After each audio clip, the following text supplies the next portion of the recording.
क्या आपने कभी सोचा है कि मृत्यु के बाद आत्मा का क्या होता है?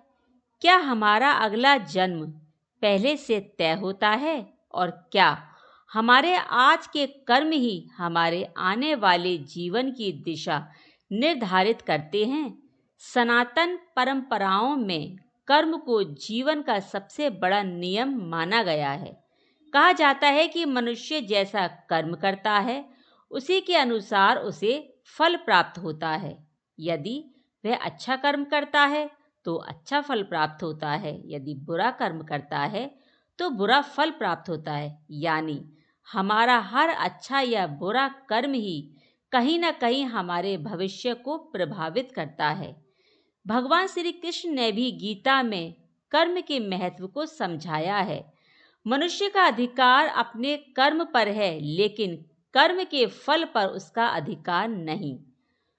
इसीलिए हमें फल की चिंता छोड़कर अपने कर्तव्यों और कर्मों को ईमानदारी से करते हुए रहना चाहिए।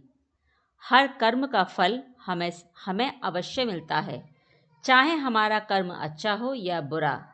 ईश्वर के लिए सब बराबर है, वे हमें अपने कर्मों के अनुसार फल अवश्य ही देते हैं।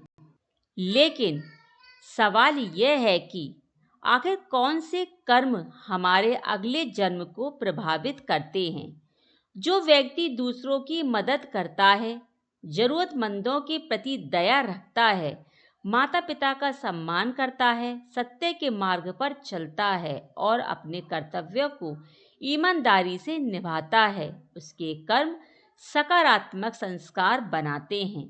वहीं दूसरी ओर धोखा देना, किसी का अपमान करना, जानबूझकर दुख पहुंचाना, लालच, अहंकार, हिंसा और दूसरों के अधिकार को छीनना, ऐसे कर्म मनुष्य के जीवन पर नकारात्मक प्रभाव डालते हैं।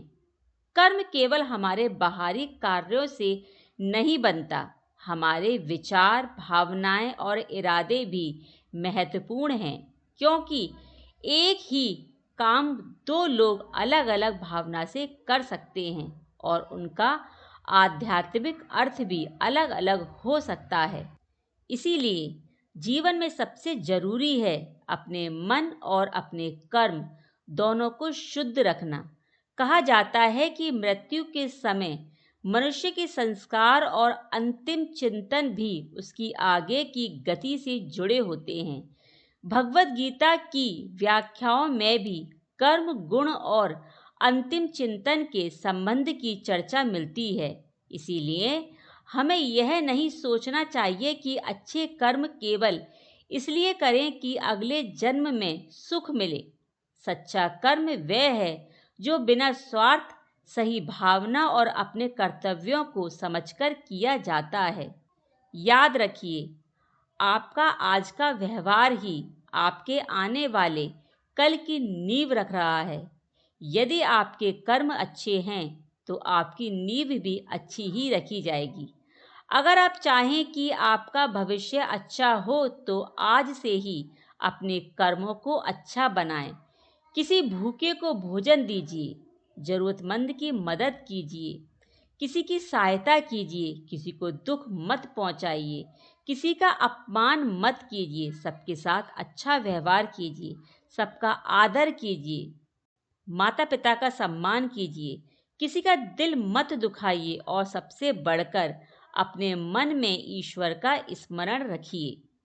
क्योंकि क्योंकि धन, पद, प्रतिष्ठा सब यहीं रह जाएगा, लेकिन आपके कर्म आपके साथ चलते हैं। इसीलिए जीवन में एक बात हमेशा याद रखिए, कर्म ऐसा करो कि जब उसका फल आपके सामने आए तो आपको अपने किए हुए कर्मों पर गर्व हो, पछतावा नहीं। यही कर्म का सार है। आज जैसा बोगे, भविष्य में वैसा ही काटोगे। यदि अच्छे कर्म करोगे तो उसका फल भी अच्छा ही मिलेगा, यदि बुरे कर्म करोगे तो उसका फल भी बुरा ही मिलेगा। तो दोस्तों, यदि मेरी वीडियो अच्छी लगी हो इसे लाइक कीजिए, मेरे चैनल भक्ति अमृत वाणी को सब्सक्राइब कीजिए, मेरे कमेंट में राधे कृष्णा अवश्य लिखें। यदि ये वीडियो आपके हृदय को स्पर्श कर गई हो तो इसे किसी ज़रूरतमंद के साथ साझा अवश्य करें। हो सकता है कि इस वीडियो को देखकर उसके जीवन में कोई ऐसी समस्या का समाधान निकल आए जिसे वह काफ़ी वर्षों से खोज रहा था और आपके भी कर्म अच्छे हो जाएं। तो चलती हूँ। जय श्री कृष्णा। राधे राधे।